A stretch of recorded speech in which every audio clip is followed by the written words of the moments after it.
પૂર્વ કચ્છ પોલીસે એનડીપીએસ કેસમાં મોટી કાર્યવાહી કરી મૂળ બિહારના અને અંજારના વરસામેડીમાં રહેતા આરોપી પિન્ટુ યાદવની 22,31,000 રૂપિયાની મિલકત જપ્ત કરી। માદક પદાર્થોની હેરાફેરીની ગેરકાયદેસર આવકમાંથી આ મિલકત વસાવાઈ હોવાનું સામે આવતા આ કાર્યવાહી કરવામાં આવી છે। મુંબઈની કોમ્પિટન્ટ ઓથોરિટીએ મિલકત જપ્ત કરવાનો હુકમ કર્યો છે, જેમાં રહેણાંક મકાન ઉપરાંત એક કાર અને 2 દ્વિચક્રીય વાહનો પણ શામિલ છે।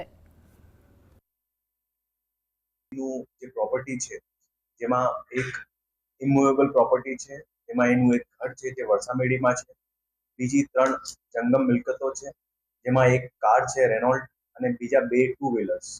એ બધી ચારે ચાર મિલકતો જે છે આ પિન્ટુ યાદવ દ્વારા આવેલી છે, જે એમના ડ્રગ્સના વ્યાપારથી ઉપજાવેલ મિલકતો, ઉપજાવેલ પૈસા હોય એનાથી આ મિલકતો ખરીદ કરવાનો પ્રસ્તાવિત થયો હતો અને આ પ્રપોઝલના આધારે સાફેમા ઓથોરિટી દ્વારા આમનું પ્રોપર્ટીનું ફોરફીચરનું ઓર્ડર કરવામાં આવ્યું છે, જેના આધારે આગળની કાર્યવાહી પોલીસ દ્વારા કરવામાં આવેલી છે।